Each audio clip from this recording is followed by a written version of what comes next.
Okay, good afternoon. I'll start. My name is Kristen Hayward. I'm the Assistant Deputy Minister responsible for the Wildfire Service with the Department of Natural Resources and Indigenous Futures.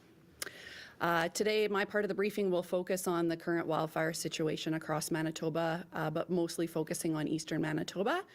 I'll give you a quick update on what's going on with the fires themselves, and then I'll turn it over to my colleague to discuss the emergency response. So at this time, we have a number of fires of note burning in the province. Our predominant concern is a fire on the eastern side of the province near Lac du Bonnet. This fire was started yesterday, had a lot of response on the fire, and is still considered out of control. We are also actively fighting a fire near Bird River, which is near Nopaming Provincial Park. This is a very large fire, last mapped at close to 100,000 hectares.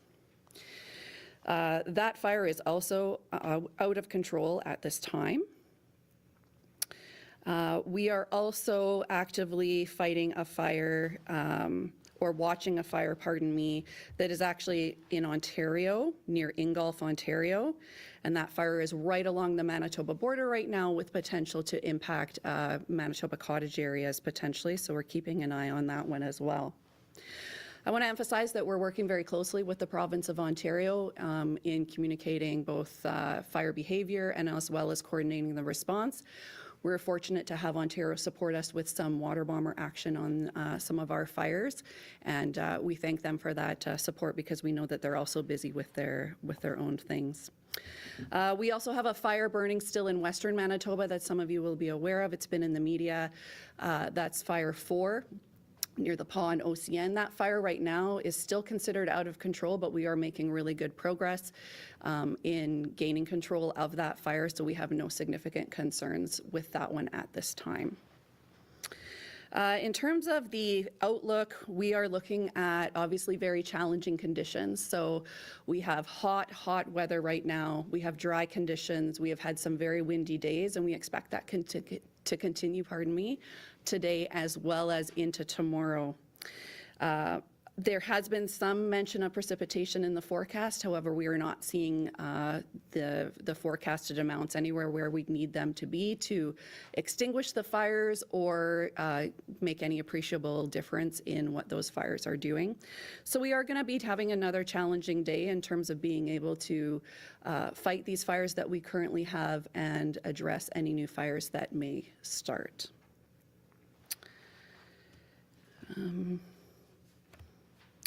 I think that's all I have for now. I'll turn it over to you, Christine. Okay, thank you, Kristen. My name is Christine Stevens. I'm the Assistant Deputy Minister for the Manitoba Emergency Management Organization. Before I get started with my briefing, I just wanted to flag that we will be holding another briefing in person here tomorrow at the same time for an update. So what I can tell you now is that at this time, there are 24 active fires in Manitoba. 6 of those fires are of note and are requiring significant and prompt response. A number of communities in Manitoba have issued mandatory evacuation notices. Currently, 5 provincial parks, 3 local authorities, 3 Northern Affairs communities, and 24 cottage subdivisions have issued mandatory evacuation orders. 6 states of local emergency have been declared. So as Kristen alluded to, we are actively responding to this wildfire season. This is an extremely dynamic time for us. We are working closely with local authorities and everyone who is participating and part of that response. And the message that we want to send out to Manitobans today is that if you do not need to be in the parks and if you do not need to be in the areas where first responders need to access, we are asking you to stay away. Staff need space to be able to respond to this event. We are very much in a live response type of situation where we're working to protect people, critical infrastructure, and property. Our message to folks who are currently in the Whiteshell area but not in an area impacted by an evacuation, our message to you is that we want you to stay alert. We want you to monitor for communication from the local authority, and we want you to follow their direction because as I said, this is a dynamic situation. I guess now we'll open it up to questions. Do you have an update on the size of the other fires, Lactobani, Ingolf, and Ponosian? I have preliminary figures for Lactobani. It was estimated at around 3,000 hectares. The Ingolf fire is estimated at around 20,000 hectares. And unfortunately, I don't have a current size on the fire in Western Manitoba. What about the arm of Piney? I know there's a fire burning there, and the RMs at 2 homes have been lost. So you didn't mention that one. So. There is a fire there. There is East 57 is a fire near Badger in the arm of Piney. We've been fighting that one as well for a number of days. We have heavy equipment actively working on that fire. It also is considered out of control at this time. I don't unfortunately have current numbers on any structures lost or any other impacts of that fire though. Why is the Lactobani one the main concern if the Nopalin one is so much bigger? The response is based on a number of factors, values at risk in the area, but also on fire behavior. So what we saw with the fire near Nopalin yesterday was extremely volatile fire behavior, that it isn't even safe to be actioning a fire of that volatility. And so the decision was made to focus on Lactobani, where it was safer for us to respond, and there was obviously a public safety risk that we wanted to address. So are you actioning the Nopalin fire then now, or has it changed, or is that one still just kind of, you're just gonna let that one burn? I don't have a kind of like a real-time live update on what's going on with that fire at this time. We, throughout the day, will be adjusting our response based on fire behavior and anticipated conditions. So how stretched thin is the emergency service right now? We know there are some firefighters from BC that went to the PA, but are we at the point where we might have to call in other boots on the ground? Yeah, same kind of answer to the other question. It's a day-by-day decision. We are always looking to what's available across Canada and other jurisdictions. We do know that there are a number of other challenging wildfire situations happening in Canada right now. Other agencies are also dealing with the same kind of temperatures and fire danger that we are. So we are looking into what options would be available, but our focus remains right now on responding in the moment with what we have on hand. Has there been any injuries? Pardon me? Have there been any injuries? At this time, we don't have confirmed injuries related to this event. We've been hearing some frustrated people in these areas, frustrated with the lack of up-to-date information on the provincial fire maps. Can you guys address that? Yeah, so obviously, again, our focus is on responding in the moment. And so sometimes there is a lag in the information getting entered into a computer and put up onto the website. We do strive to keep that as up-to-date as we can. Rest assured that the folks who are immediately impacted by the situation, so whether they need to be evacuated, whether there's a risk they need to be put on alert, they are being communicated with locally outside of anything going publicly on our fire view map. And the conditions that have created these fires, I was actually just in Lactobani 2 days ago before this started. And it's dry up there. How prevalent are those conditions throughout eastern Manitoba and into northern Manitoba? Widespread across all of eastern Manitoba, central Manitoba into the Interlake, western Manitoba all the way from the southwest corner all the way up north. The north has been getting a little bit of precipitation recently, but it's not much to make that much of an appreciable difference. It's still very dry. So I would say widespread across the entire province at this point. In terms of precipitation, what would Manitoba need in order to make a dent in the situation right now? We would need a good soaking rain, a couple of inches, a couple of days of rain to keep the humidity levels high. So we want to keep those kind of moist conditions happening, lower temperatures. Those would all help our fire situation. Is there any concern about lightning in the days ahead? There has been some lightning in the last 24 hours that went through the province without a lot of rainfall with it. So that is a concern and something that we are watching all the time to make sure that we are on top of anything that might have happened because of a lightning strike. There is some potential for storms in the forecast in the coming days as well. So obviously the lightning would continue to be a risk with any of those that pass through. There's a lot of large fires on the go right now. Is there anything unprecedented or different or unique about this current situation compared with previous situations? It's hard to answer that question now because we're not seeing a typical fire season anymore. Typically, we wouldn't be seeing a lot of this level of activity happening until later on in the summer. We deal with a short kind of grass fire season before things greened up and then have a little bit of a break before the forest fires started. But we are seeing that our seasons are starting a lot earlier. We're out on the landscape fighting forest fires probably a month earlier than historically we would be used to. Why would that be? Is it It could just be, weather patterns are certainly a contributing factor there. The amount of moisture that we have going into the season plays a big factor. So we have had a number of years where we've had dry conditions in the fall that don't lead to a lot of recharge in our watersheds. So that's obviously one of the factors. Can you talk about cause? I know the two kind of in the Interlake area there seem natural, but every other fire is listed as human. So just what do each one of those mean? So natural causes is lightning is really the main factor there. Human cause could be either intentional or unintentional accidental starts. So things like burning in a burning barrel and some of the garbage flies out of the barrel and starts a grass fire. It could be using an ATV in a very dry area and a spark could ignite dry grasses.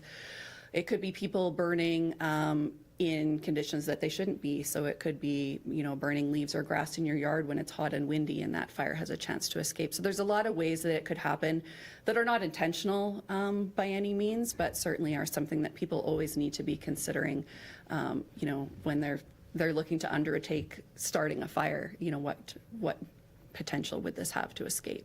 And what about the heroics that goes into fighting these fires? Like you see these videos of these fires and they're scary and people's houses are burning down. What are the crews doing? Like what lengths do they go to? Like we heard that there was a big ditch that was dug really quickly to create kind of a barrier. Just can you explain what's happening out there? So I can focus from like a wildfire service response. Local fire departments would have different techniques that they would use, but I can't speak to those. From a wildfire perspective, we obviously have a number of different methods of controlling a fire. So you'll see the water bombers and helicopters with bucketing attacking the fire. The ground crews use a number of different types of tools to create fire breaks, to actually dig down into areas where there's fuels burning and like extinguish them by hand. We use heavy equipment to push down any fuels that might be in the path of the fire to create like a fire break or a fire guard. There's lots of different methods that we would use depending on the situation. Was a ditch dug at that Lactabani fire to protect homes? Or can you tell us if that actually happened? I don't have that information today, no. in terms of the causes of these bigger fires? What caused them? These fires, I believe, are all still under investigation. I don't have specific details on what started these ones at this time. And is it known so far, I know it's like a really rapidly developing situation in some places, but is it known so far the number of evacuees? That's information that we're still working to gather.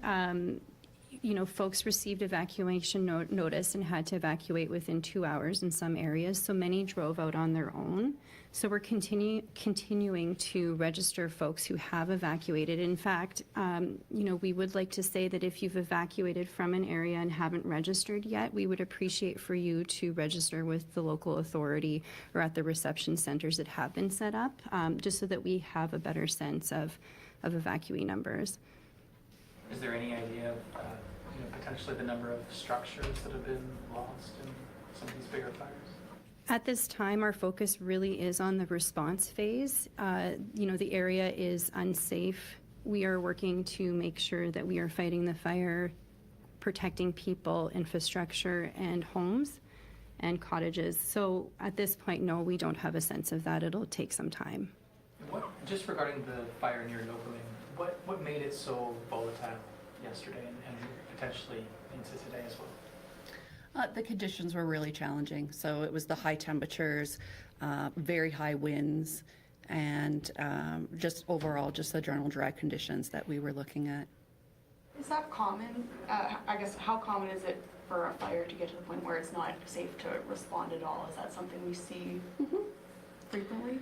Yeah, we do. We can see it, every year we see a number of fires like that. And so they might even, throughout certain periods of the day, have different varying levels of intensity. And so we might respond and then back off and then respond again later. So it's always changing. At what point would Manitoba get involved in the Ingulf fire? Like, is it when it, and if it crosses the border? So we work really closely whenever we have a fire along a border with the neighboring jurisdiction. And so we will work together if they have resources out on the fire, water bombers or helicopters. We'll, make sure that we're using those resources effectively. If they're already out there, they, don't know necessarily where that provincial line is. It's not like they wouldn't drop on the Manitoba side and vice versa. So we're just always in constant communication and keeping each other apprised of what's going on. And can you just talk to the scale of how, quickly and how big this is? We were just looking at some maps, and some of our fires here look like the largest ones burning in North America right now. But that's just from what we can see.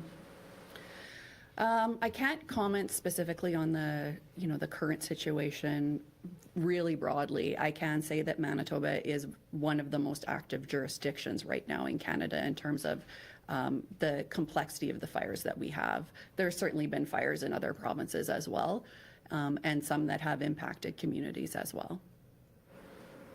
I think you alluded to it a little bit, but it is a long weekend coming up. A lot of people like to go to these parts of the province. So a lot of people are going to be worried about their cottages.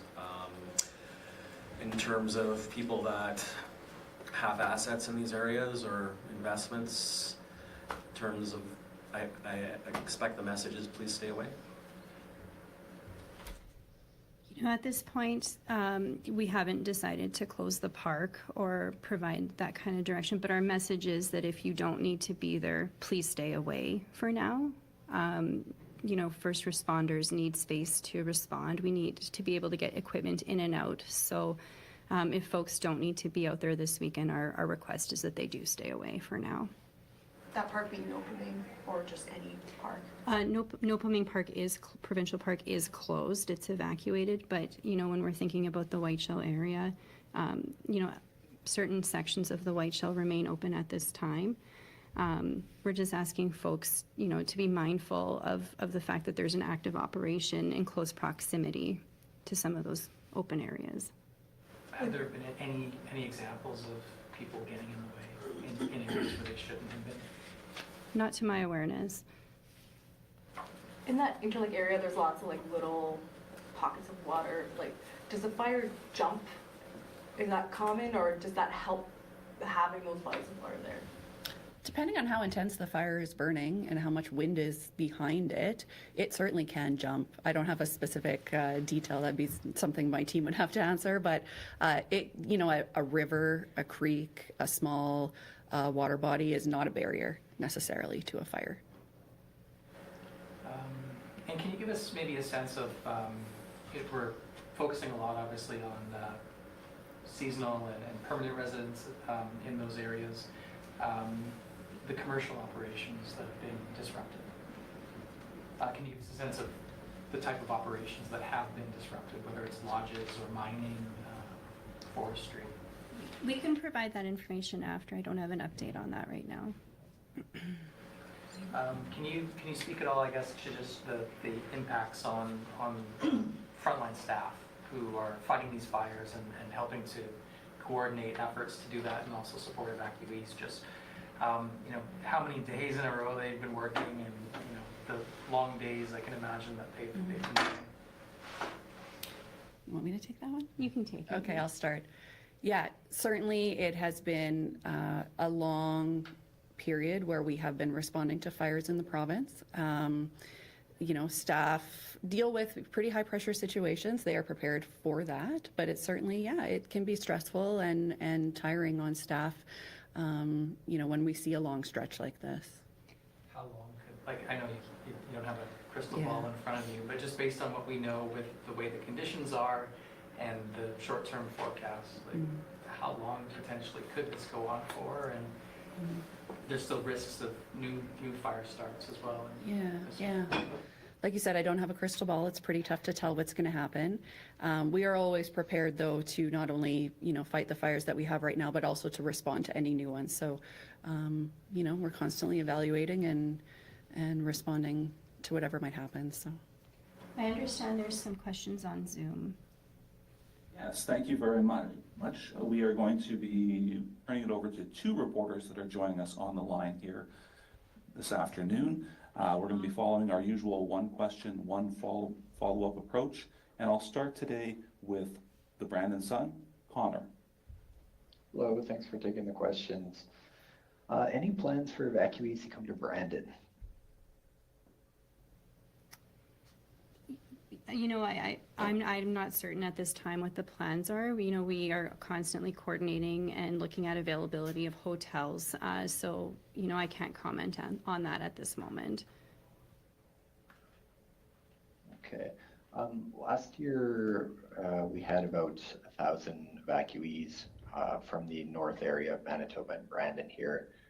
That was deeper into the summer, I guess, but I'd just like to ask, when does Brandon become part of the equation for accommodating evacuees? You know, that's a challenging question because so much of it has to do with the dynamics of the events that we're managing and where they're occurring and the volume of evacuees. So there isn't really a black and white answer to that, unfortunately.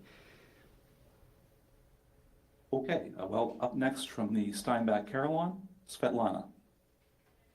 Hi, thank you. I'm just wondering, in Piney, there's been a number of evacuations happening. Will there be any supports for those people who are evacuating their homes? Yes, there are supports available to people who are evacuating their homes. We have emergency social supports that are in place. So if folks do require support, if they've been evacuated, they can contact their local authority who will ensure that they're connected with provincial supports. Thank you. You have a follow-up question, Svetlana? No, I don't. Thank you. Okay, that's all from Zoom. We'll send things back to the room. So are you able to give us an idea of, you know, how many firefighters are involved right now in response?